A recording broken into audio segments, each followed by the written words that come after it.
What is up, guys? Phil here. I'm back with my first in baseball installment for the upcoming season. Today I'm going to be previewing the NL East and predict where I think the teams will finish. This was the NL East standings from 2011. As you can tell, there was a pretty big margin of games back in this division, which I felt was pretty unusual. The Phillies ended up running away with the division, winning 102 games. The Braves were 13 games back and almost got the wild card. There was a 8.5 game differential between second and third alone, and then the Mets were 4 games back of third, and the Marlins were 30 back, which I have never seen a team in the NL East 30 back. A differential of 30 back in the East in a long time. So here's what I think will happen this year.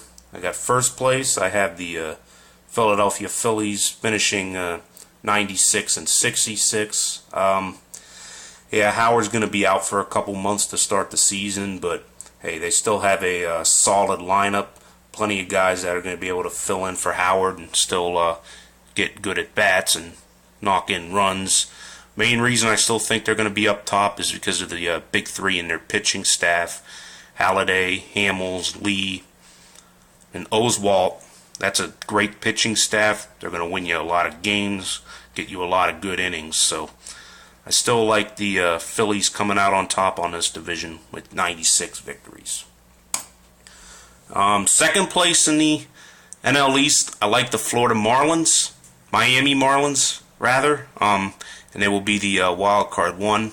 They got one of their major problems finally solved, which was the closer role and getting Heath Bell, putting Leo Nunez or whatever his name is to the setup man. I think the Marlins will compete this year. I think they will end up getting the wild card. I also love bringing in Ozzie Guillen and. But I wonder, will Reyes stay healthy? And I'm curious to see when Ozzie Guillen and Carlos Zambrano will have their first fight in the dugout. So should be an interesting year for the Marlins. I like them finishing second place. Third place, I have the Atlanta Braves. I think they're going to compete, but you got to wonder, will they start slow because they lost the wild card last year in the last day of the year? And they did not do a whole lot this offseason. It's pretty much the same team coming back.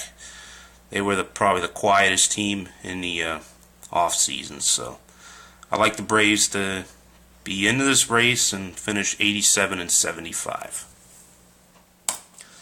Fourth place, I got the Washington Nationals finishing above 500. I think this team's coming around. I really like their acquisitions in Edwin Jackson and Gio Gonzalez to go along with already to very much improve their pitching staff, which already will have Steven Strasburg.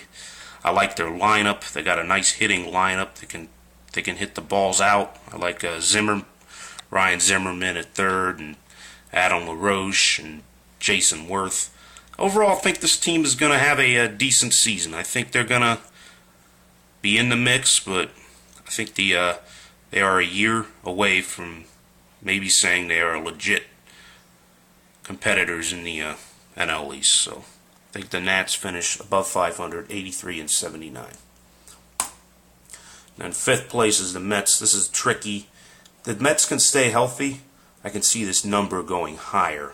But if they do not stay healthy, I could see this number being lower, higher too. So it all depends. Health is for them. I'm forecasting a little bit of a lower win total for them, but if Johan can come back and be healthy, I think I could even bump this up maybe 7 games. So we'll see how the Mets will do. I don't think it will be a good year for the Mets. They are in a tough division, so I think that's how the Mets will finish. And then final standings, I have it being a lot closer than it was last season. I got second and third being right in the mix for first up to the end. Got the Nats 13 back, and then the Mets last place. So be back with probably AL East tomorrow. Bye.